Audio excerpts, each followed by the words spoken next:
Today we're going to look at a recurring theme in history, despair versus hope in the face of overwhelming illness. It's October 1347 in the busy Sicilian port of Messina.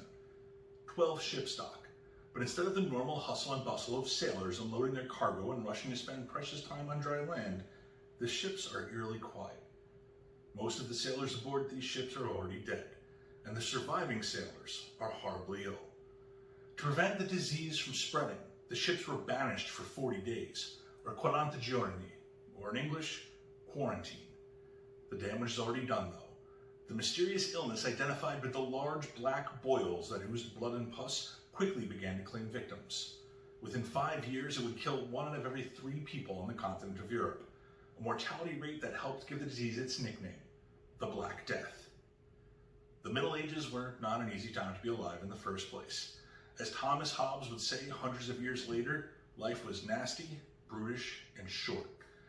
Death was so present in people's daily lives that a popular art style would embrace the idea with memento mori, or reminders that life was short and death was always close at hand.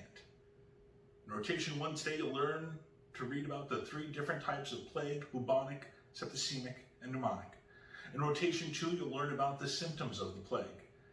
In Rotation 3, you'll hear about the causes of the plague, both real and imagined. In Rotation 4, you'll meet with me to hear about the great masked plague doctors. That was so awkward. In Rotation 5, you'll look at the repercussions of the plague in Europe.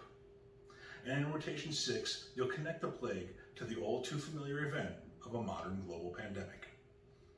Finally, for your exit ticket, you'll have a moment to reflect on the absolute terror of starting to notice the effects of the plague on those around you and eventually on yourself in a Flipgrid.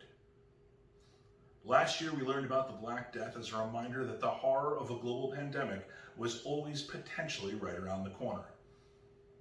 This year, we learn about it as a reminder that the world we lived in not too long ago was a new one created out of the destruction of pandemics that passed before. And that someday, this too will pass, and there will be a new world waiting on the other side. It almost seems redundant to say it at this point, but this is Plague Day. Don't forget to wash your hands.